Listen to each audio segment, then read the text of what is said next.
Hi, my name is Mark Levitt, and I'm going to finish with Book 2, Being While Knowing That You're Not. I'm going to read Chapter 7, which is the final chapter. It's called Drop the Dropping, and this is a chapter that I just added. So the first few pages are going to be repeating how the last chapter ended off, just for the sake of continuity.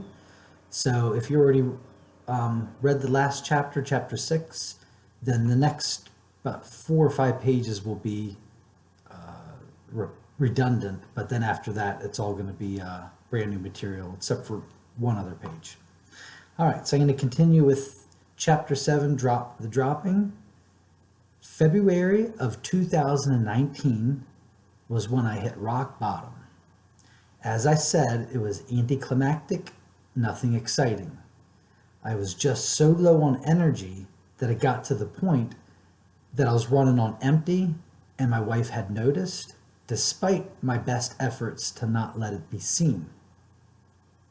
I kept promising that I would do something to take care of myself, but I never did anything.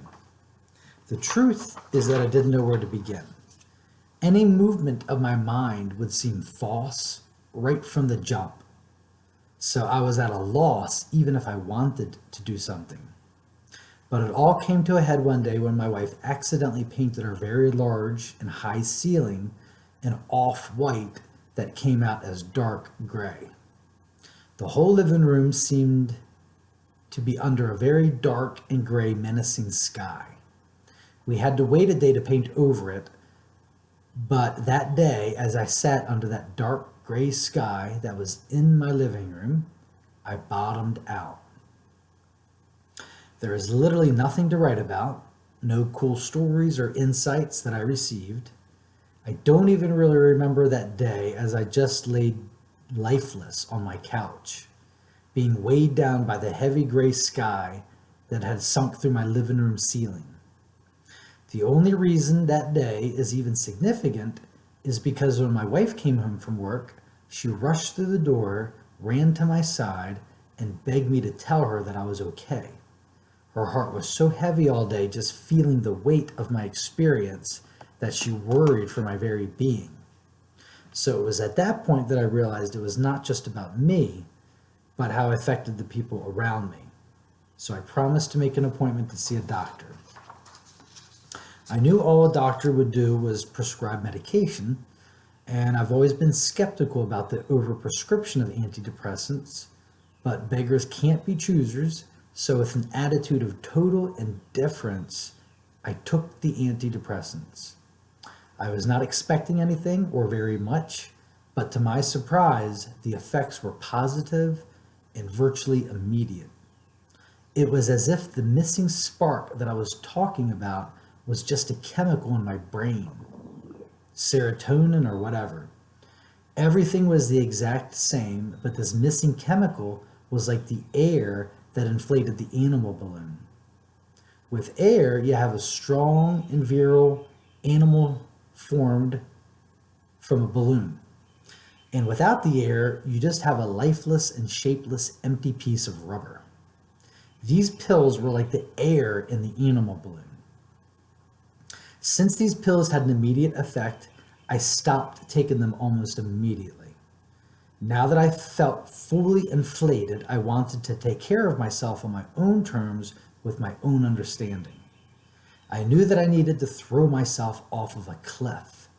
I needed a dramatic shakeup. I needed to reinvigorate my sense of purpose again, to experience a passion for something. Thus, in March of 2019, I started to finally take care of myself, and I had gained so much weight in the last few years that this was the most obvious place to start.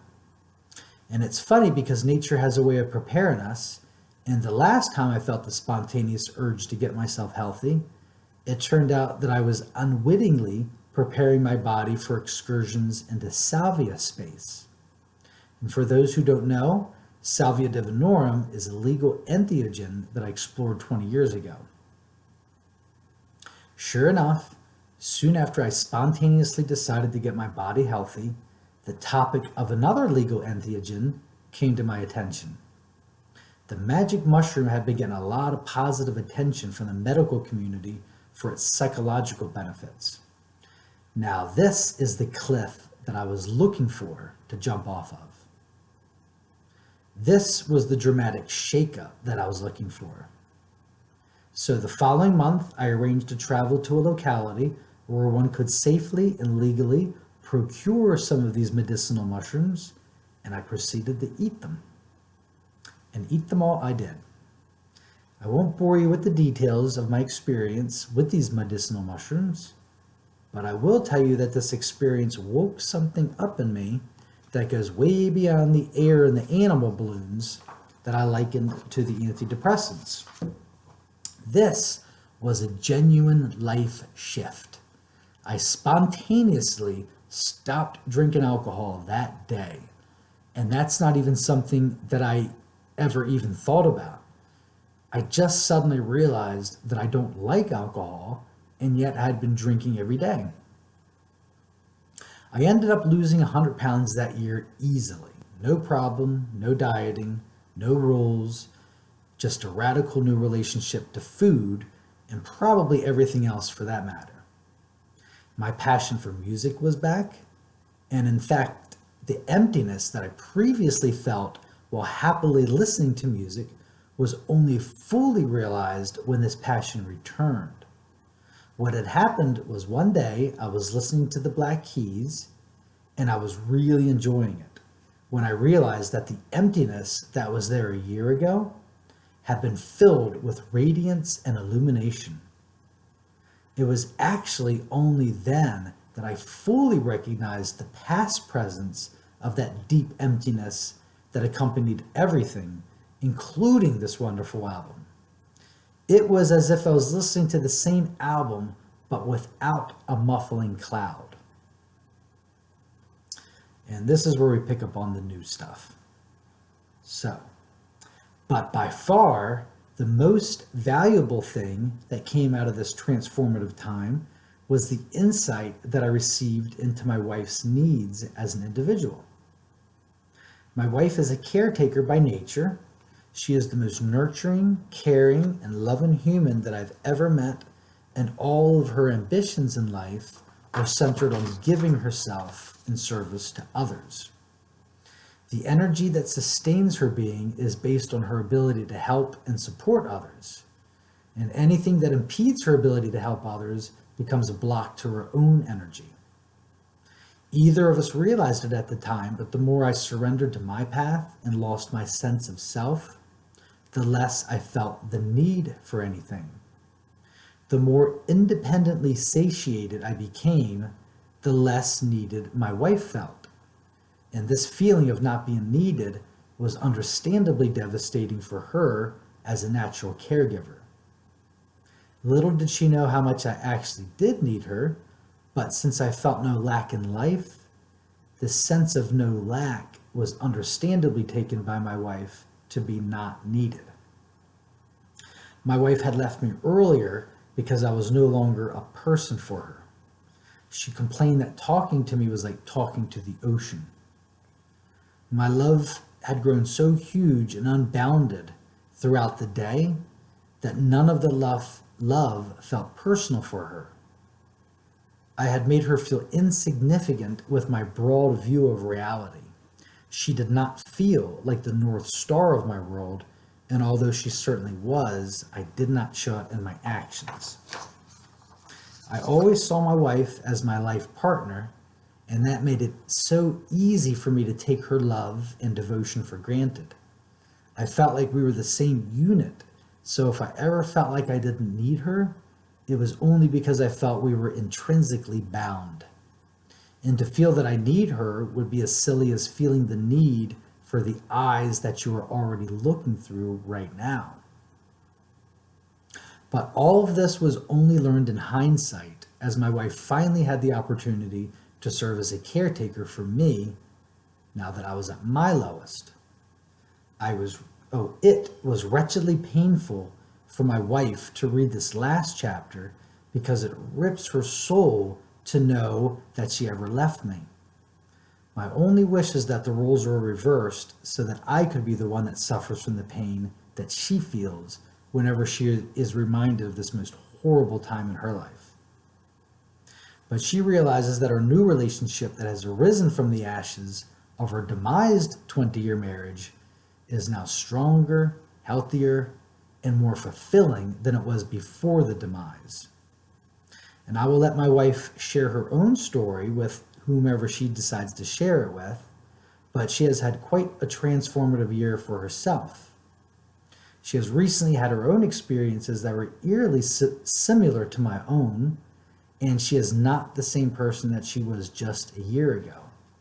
I've never enjoyed spending time with my wife as much as I have this last year, and it is more of a true partnership, and I feel like I've gained a friend in addition to a loving and devoted wife. And my relationship with my daughter has grown even more profoundly.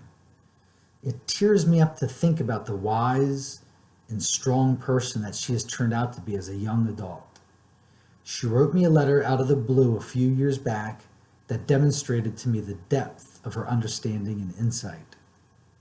The letter was written to let me know that she had forgiven me for not being there for her in the way she needed me as a father. And as emotional as it was to read her words of love and understanding, it was also impressive to see her clear and sober outlook on life.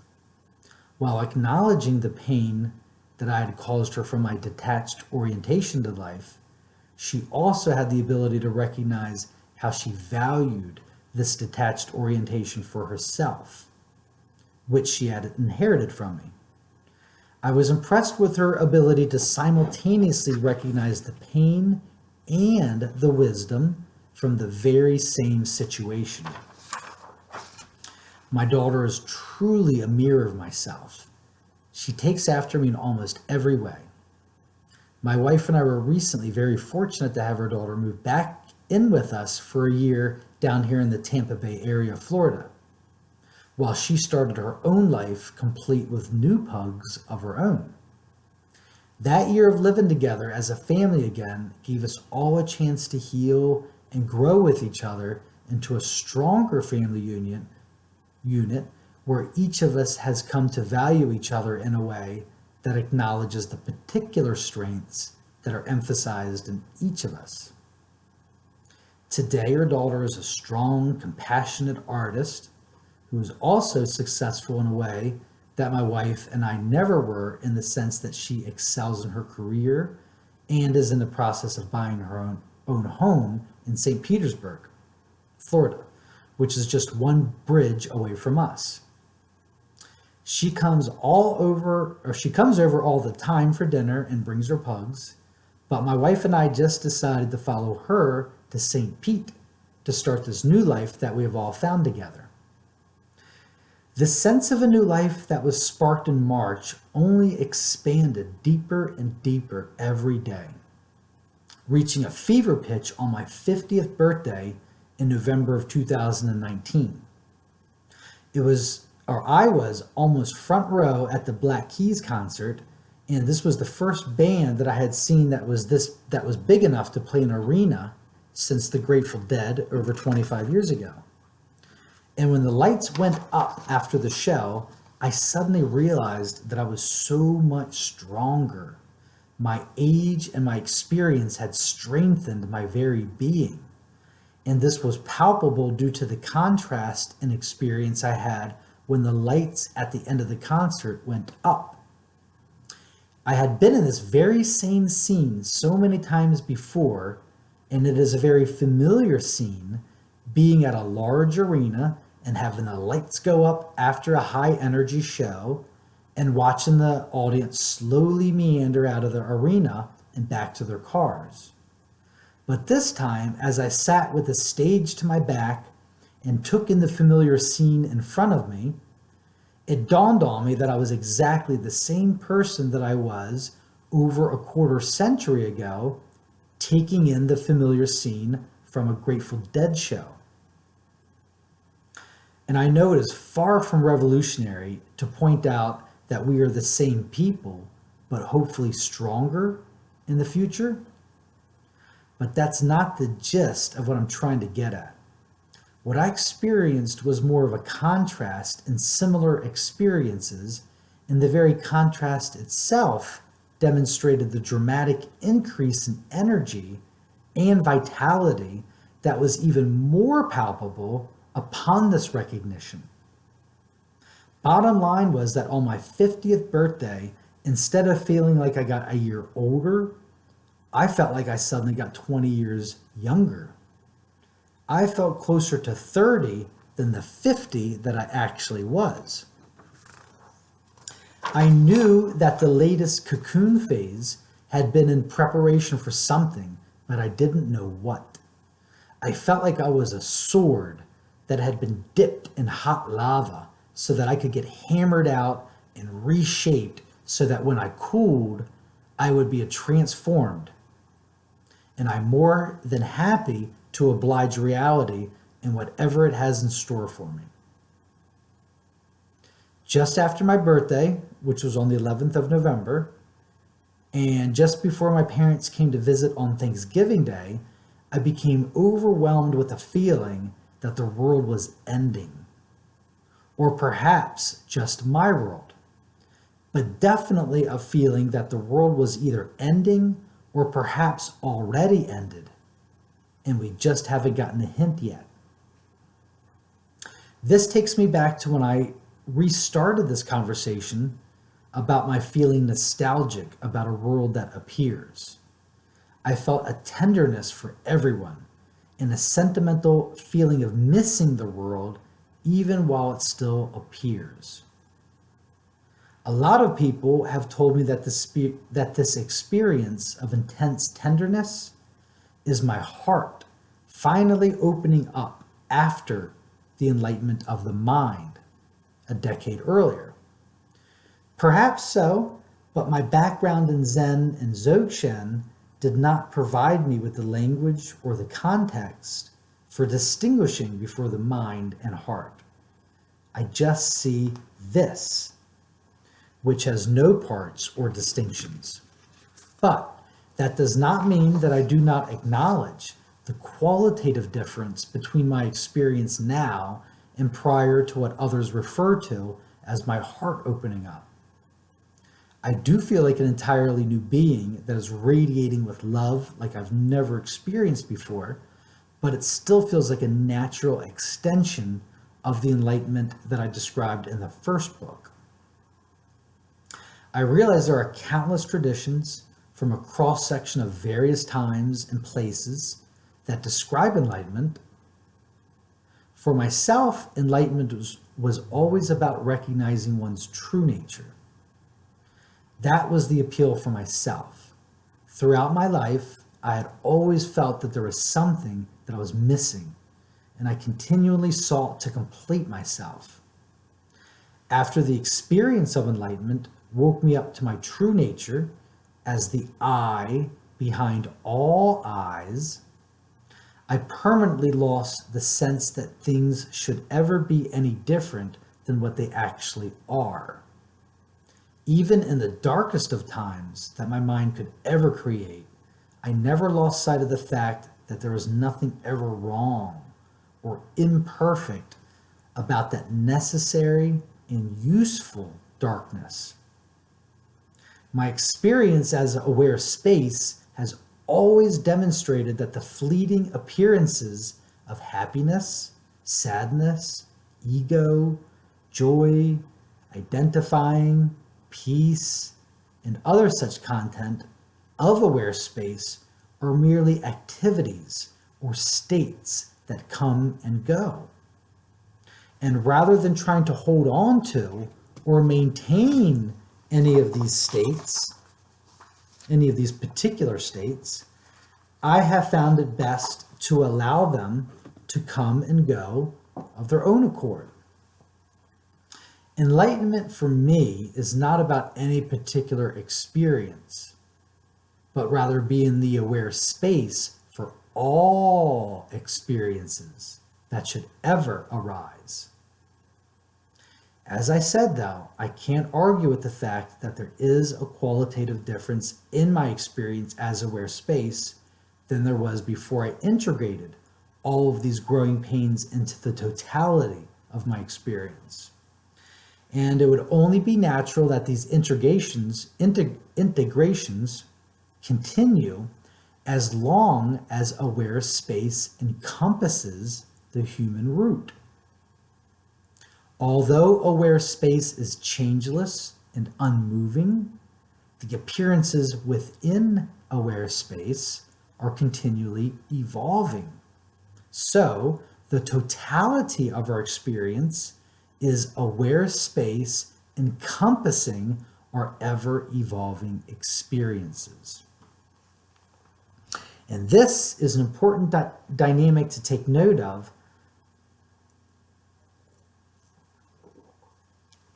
This is an important dynamic to take note of because I have noticed the tendency for some devotees to project their personal ideas of what enlightenment is upon their particular guru. I detailed in my first book how I put Ramana Maharshi on a pedestal based on a video I saw of him being so blissed out of his mind that he was physically shaking. I described in that book how I allowed the thought of Ramana to be an impediment to my own enlightenment because that idolization served as a further defining and sustaining of the fictitious sense of self. I have often read about devotees of Ramana Maharshi expressing surprise when they heard stories of Ramana crying or begging for the mercy of an animal or telling thieves not to burn down the roof of a building that they were robbing. These devotees were under the impression that he would not have any preferences or opinions about how animals should be treated or whether he had a roof or not. And I can empathize with those who have these specific ideas of enlightenment, such as no longer having sadness or preferences. These are the aspects of our life that cause us so much pain, and it is totally natural to want to escape the pains of life. I also wanted to escape the pains of life. But what I discovered is that the only way to escape the pains of life is to go through them. Instead of denying the pain, I just allowed for the pain. And just like magic, that pain was transformed into wisdom and joy. It is quite understandable why one may assume that the enlightened have no preferences or opinions. After all, the words most common to describe enlightenment are choiceless, indiscriminate, and other such words that point to going beyond distinctions of any type. And it is also true that once you experience this indiscriminate and choiceless awareness, you will recognize this as your true nature. Therefore, I do see how one would naturally and understandably assume that choicelessness is experienced by the individual self, but it's a little bit more subtle than that. The best way for me to clarify this understandable confusion would be to point out a concept that is familiar to all. I will start with the concept of inside and outside. And the first thing that you will notice is that you cannot have an inside without an outside, as they are codependent upon each other for their existence. So, if you somehow remove the inside of anything, then you necessarily remove the outside as well. Inside and outside make up an inseparable duality, and to add or remove one is to add or remove both. The same thing goes for the appearance of self and others. Once you recognize your true nature and see that there is no self, you necessarily see that there are no others as well. They drop away simultaneously as they were the same dualistic appearance. The dissolution of self and other yield to what was always there in the first place, which is simply you as the world. So duality, or the myriad things, still appears objectively, but your subjective experience of these things is non-dualistic. This perhaps may be the most overlooked subtle distinction that describes the actual experience of choiceless awareness. The difference between one experiencing the self and other and you as the world will appear to the same as an observer. Choices and preferences appear, but they are inseparable from the rest of the myriad things that actualize you. As the true you is the no self or aware space. Seeing and living from your true nature does not make the appearance of self and others disappear, leaving behind an experience devoid of any details or specifics. Instead, you simply do not experience these appearances as self and other.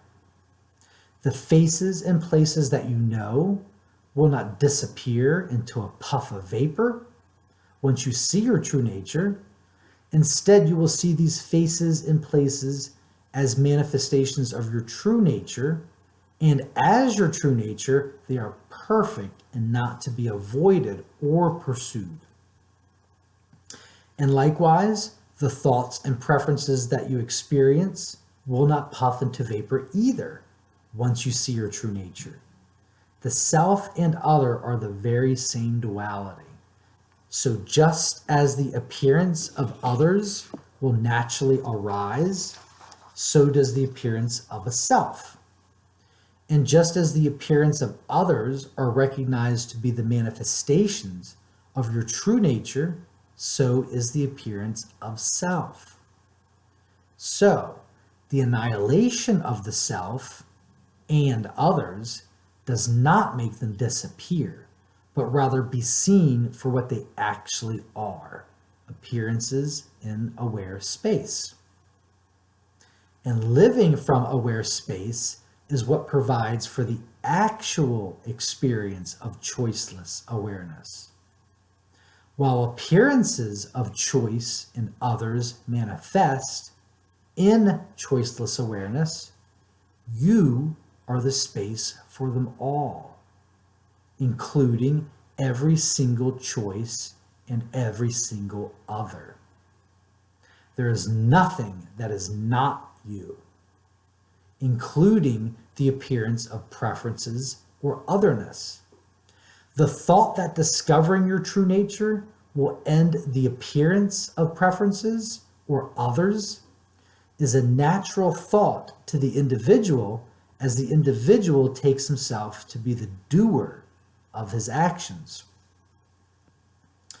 On the surface, nothing seems to be any different after the dropping away of dualistic appearance. From the perspective of duality, a particular scene may be a man talking to a group of people. So in this particular dualistic scene, you have the man as the self and the group of people as the others. From the perspective of non-duality, the same scene would look like the same man talking to the same group of people. But the non-dualistic experience of that same scene would not contain the thought and feeling of the man and group to be self and others. Instead, there is just the scene of the man and group talking in aware space. So the man, the group, and the talking are all one. This may sound like it is too subtle of a point to even comprehend, or perhaps it even sounds contradictory. So I will explain this point the same way I actually experience it. I have often written about having beliefs but not believing them, or witnessing the process of identification but not identifying with it, preferring one thing over another but not preferring if that preference is realized. What I'm trying to communicate by parsing out a difference where there may seem to be none is to demonstrate the subtle difference between, let's say, for example, having a belief and not believing your beliefs. This goes much deeper than the idea of simply not having any beliefs. Because by remaining aware of the comings and goings of your mind, you are witness to the activity of your mind, including beliefs. The belief would only be content in you as aware space. So although you could say that beliefs may appear, they are not believed because as the witness, the belief is recognized to be what it is, which is mere content in you as aware space. So, just like rabbits and rainbows are appearances in the aware space that you actually are, beliefs, preferences, and the like are also appearances in the aware space that you actually are. Beliefs and preferences are no more of a threat to your inherent perfection as aware space than the appearance of bunnies and rainbows. They are all good and perfectly natural as they appear and disappear in you as aware space. And this is what I actually mean by having no preferences. If I were to ever say that I have no preferences or opinions, I would not be meaning to say that I do not witness the arising preferences regarding this over that. Instead, I mean something much, much, much more profound, which is that I may witness preferences that are born of my personality and history, but my experience as aware space leaves no preferences for whether or not these appearing preferences are realized or not. That is the reason to celebrate, not because you no longer have an opinion, but rather you are free from your own opinion. Your opinions or beliefs will not bother you or affect you in any way when you see that they are merely content in you as aware space. They are just more coming and going of various content. You don't attach to any of it as they come and go, just like the breeze. Also, these beliefs will be brutally emasculated from your broad perspective, which makes them easier to not take seriously. The beauty is not in the specifics of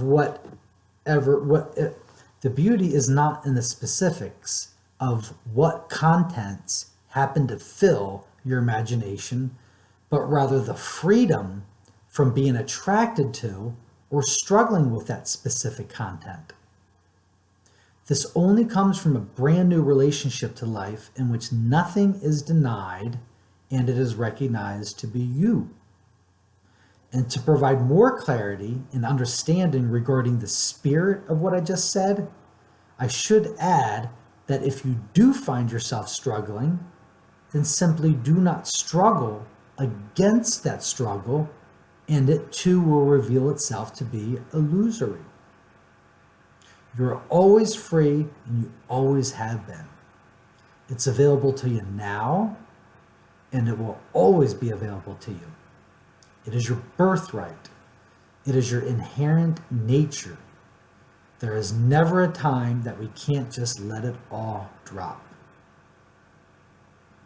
This is such a fine and subtle point, but is actually the very principle of life. The entirety of all of life, religions, psychology, etc., are instructing us that love and understanding are about yielding ourselves in deference to whatever appears. It is as if life only has two modes of operation, open and closed. The goal is to abide in openness, and that is literally the only thing that ever matters. Thinking about being open is not being open. Studying openness is not being open. Checking yourself to see if you're open is not openness. The only thing that is actually openness is the act of opening up. As long as you are opened up, that's the thing. Doesn't matter what happened before or may happen after. Just being open is the reward and the thing you seek itself. This, for me, is the very essence of Dzogchen. I have quoted the Dzogchen teachings before, but I want to bring together 3 specific quotes that speak to this point that I'm trying to make. The first one is instructions to don't follow it. But it continues that if you find yourself following it, then simply don't follow that. And if you do find yourself following that, then simply don't follow that.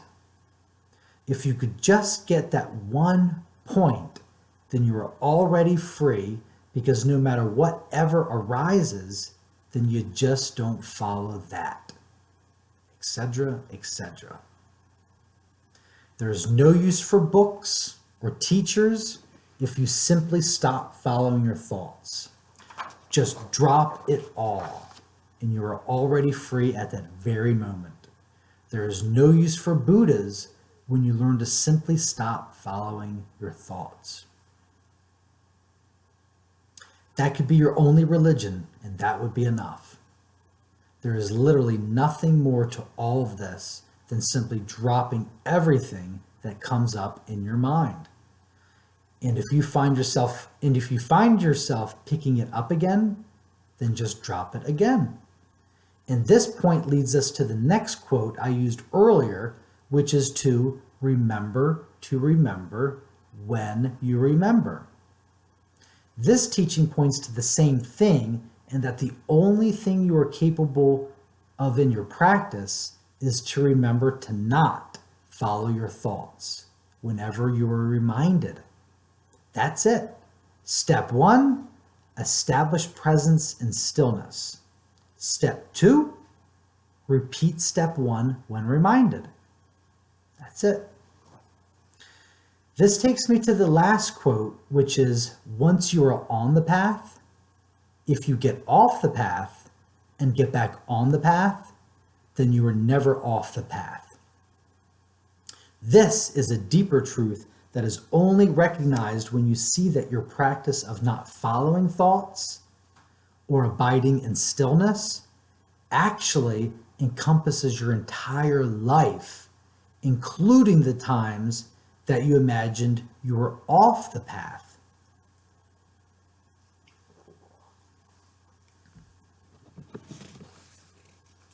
The stillness is not a parenthesis in your life as an individual, but rather your life as an individual is a parenthesis in stillness. That is why I always liked another Buddhist saying that the path is the goal. The path is stillness, and the goal is stillness. Anytime that you remember to drop everything in deference to the naked reality that presents itself, you're already free. And this is why I was always attracted to Buddhism, which is all about selflessness or non-attachment. Students becoming attached to the words and teacher that taught non-attachment is what led to Zen Buddhism. And Zen Buddhism seems to exist for the sole reason of curing this attachment to the words and teacher who taught non-attachment in the first place. In Zen, This non-attachment could be referred to as the dropping of anything and everything. And true to the spirit of Zen, even the dropping is eventually dropped. And this is why I refer to it as a suicide mission when I wrote about it in my first book, because nothing survives. Zen is death, always dying, always dropping away, always yielding.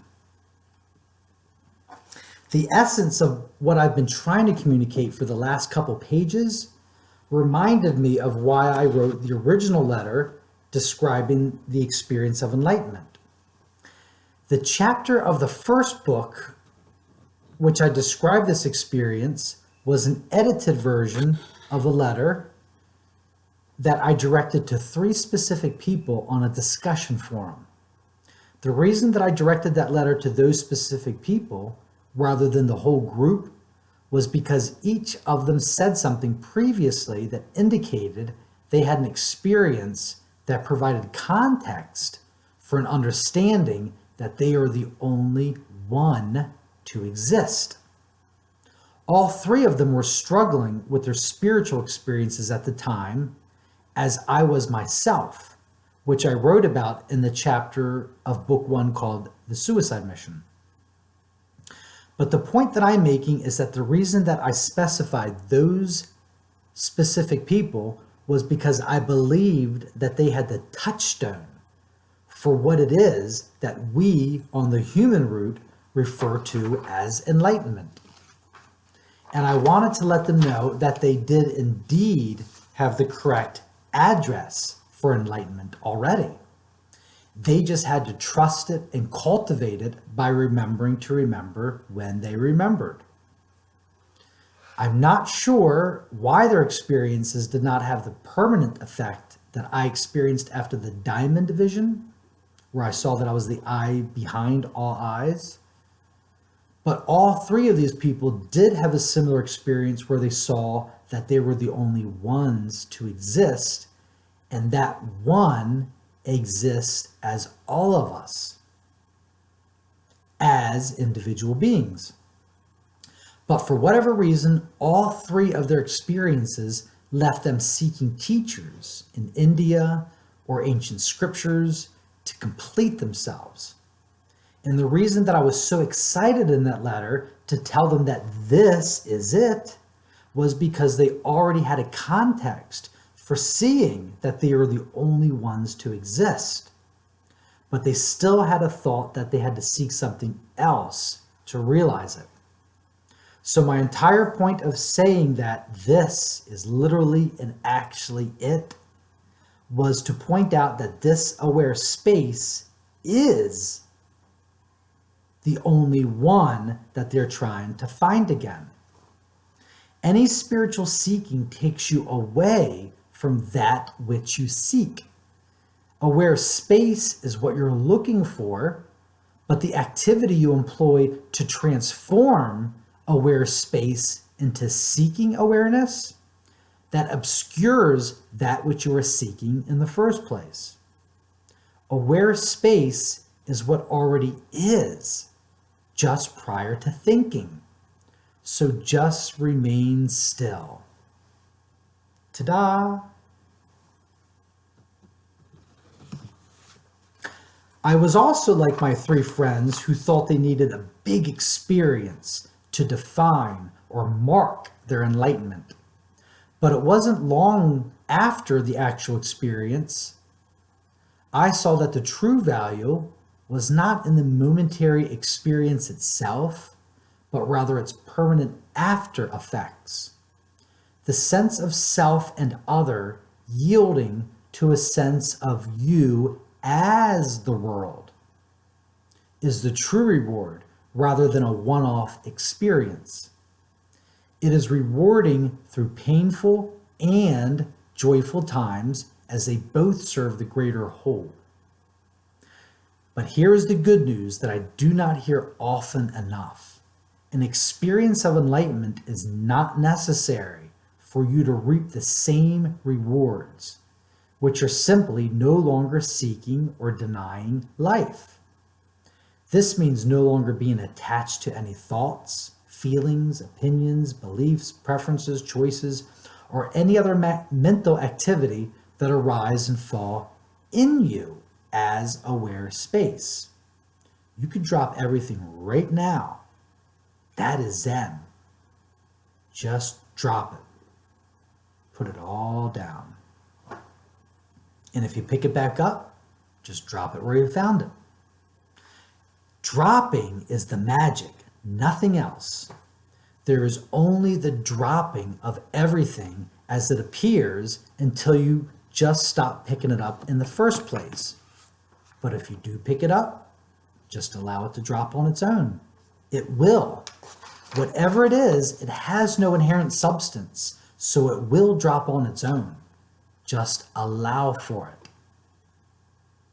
There is the secret reward right there. Not the big enlightenment. You got to drop that too. It all goes. Nothing stays. Even dropping drops.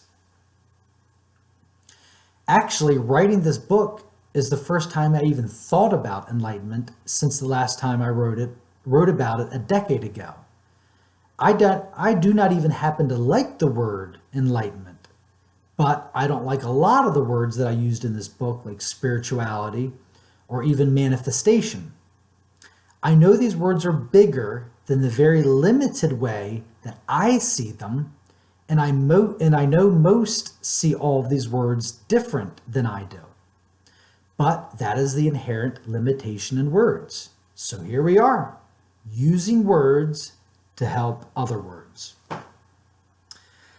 The last thing that I wrote about enlightenment was years ago when the experience made me see the wisdom of what Buddhists refer to as the bodhisattva vow. This is a vow that you will forego final enlightenment until you save all beings. The emphasis in Buddhism is on selflessness and compassion, so it is not surprising that this vow is so prominent in their teachings. During all my years of studying Buddhism, I have never thought much of the bodhisattva vow because I'm not big on vows or rules of any type. But listening to some of these different ideas of enlightenment made me realize how the bodhisattva vow was a natural remedy for any attachment to enlightenment. I don't feel that I have any choice in the matter, but if I did have a choice, I would not hesitate to choose to forego final enlightenment until I saved all sentient beings. Again, I would choose to save all sentient beings, but not for pious reasons or out of duty. Instead, I would choose to save all beings because the very nature of enlightenment is to recognize others as none other than yourself. That is what it means to have the dissolution of you and others. You and others are not two. There's only one of us, and you, the reader, are that one. You are the only one that exists, and you exist as me. Your friends, your neighbors, and even the folks you don't like so much. It's all you. That is what it means to have the dissolution of you and others. You and the others are not two. There is only one of us. Oh, I'm repeating myself. I'm sorry. Boy. And you are the only one right now. The awareness that is taking in these words right now is the same awareness that wrote these words. The writer and the reader are the same one. The theme throughout this book is it is and it isn't.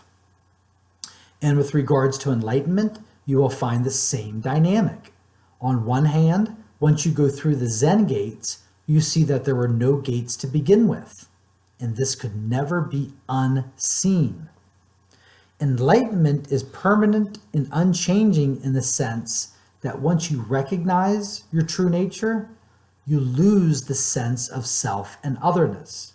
So whatever arises, there is nothing left to keep it out with. And no thought that anything should be any different than what it already is. Also, while it is true that enlightenment is permanent and unchanging, this does not mean that there is not a deepening of that unchanging enlightenment. I was recently turned on to a writer on enlightenment named Bernadette Roberts, and just based on a video of her, I can tell you that her depth of experience surpasses my own. She speaks of things that I have no context for, but the descriptions of her experience that I do have context for makes it reasonable to assume that her depth of experience and enlightenment is something that I may never experience in this lifetime. But that is part of the good news. Once you go through the Zen gates and see that there were never any gates to begin with, any thoughts of Bernadette or Ramana, they seem irrelevant and silly at best, because you see that they are you. You encompass them. They are the same only one as you are. The whole point of the individuation process is to experience one thing at a time.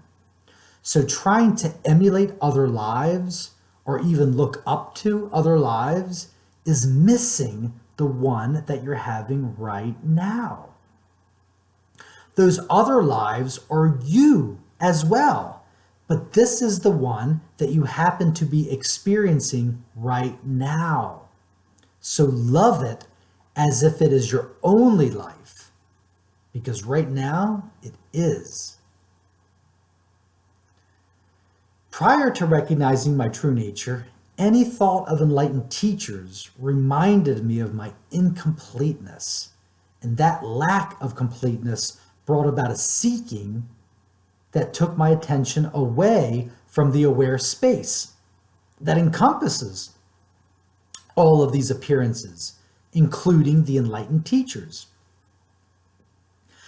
But now I just see these teachers and everyone else as simply one variation of the infinite permutations of reality. It is only thinking that makes Ramana any different than you. Without that thought, there's literally no difference.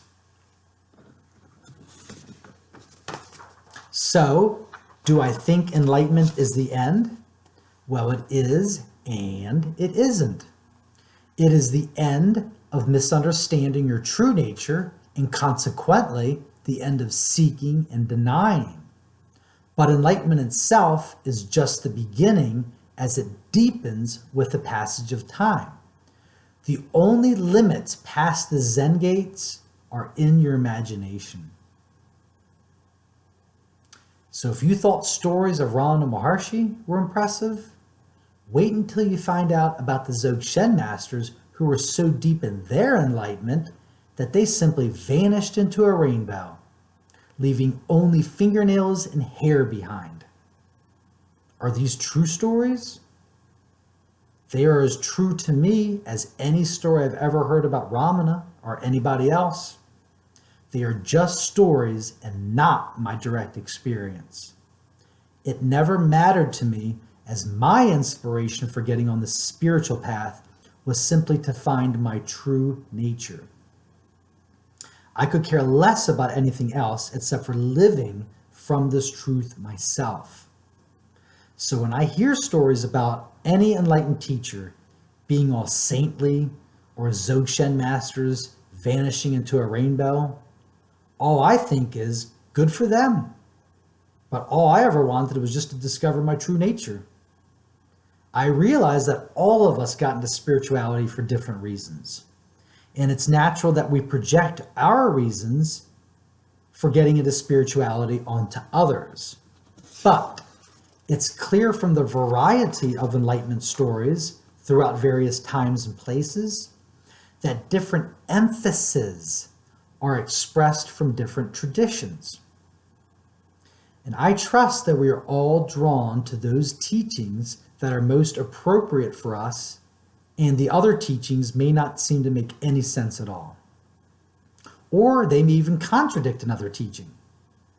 Even with Buddhism alone, there are many mind-only schools that still manage to differ on these very subtle distinctions of what it means to have no distinctions.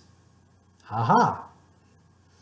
But each of us is in our own place that has no bearing on where others may be, and all we are capable of is seeing from within the scope of our own experience.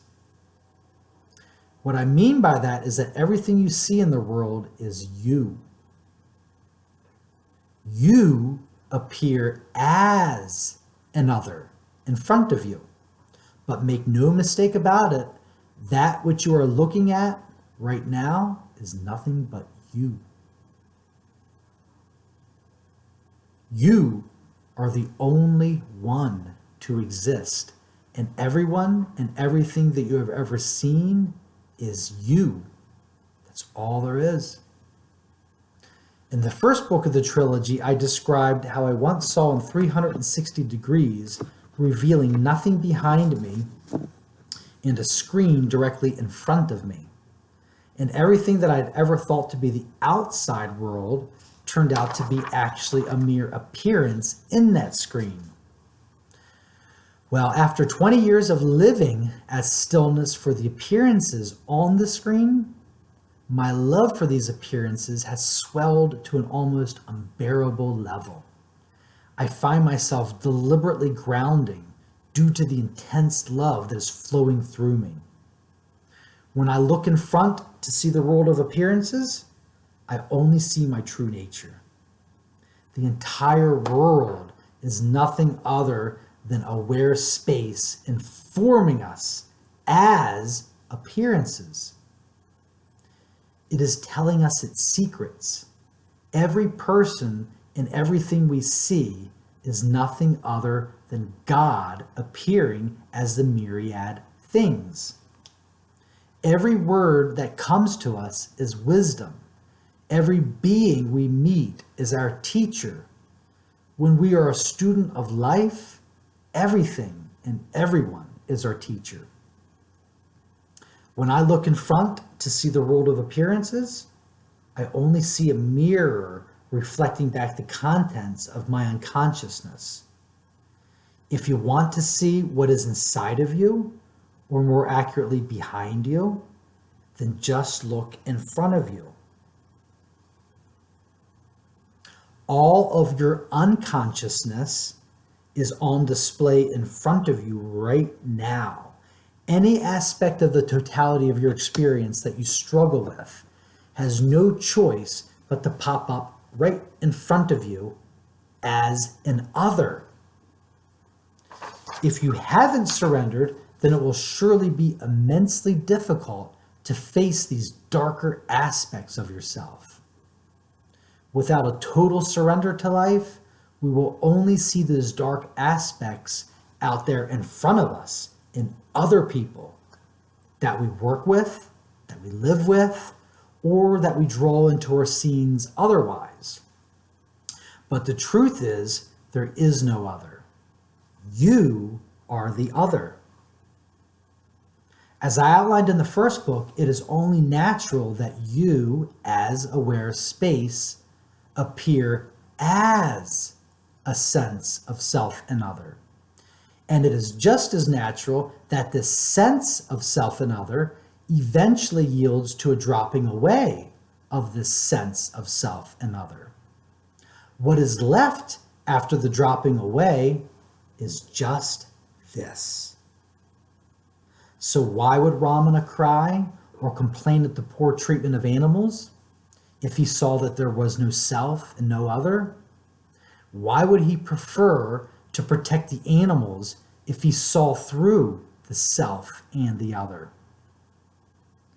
Of course, I cannot speak for anybody else, but I can tell you why I just cried for the loss of our last of 4 pugs, Jerry Garcia. I cried because I loved him and I missed him. I felt the loss from his absence, and this sense of loss left me grief-stricken. I know that me and my pug share the same I. I know that he is just me as aware space, appearing as another in that same aware space. So yes, my pug is merely an appearance. But guess what? So are my tears. So is my sadness. These are all just appearances that come and go in this aware space. Sadness itself is not problematic. Only the thought that these things are problematic create an imaginary problem where there is none in actuality.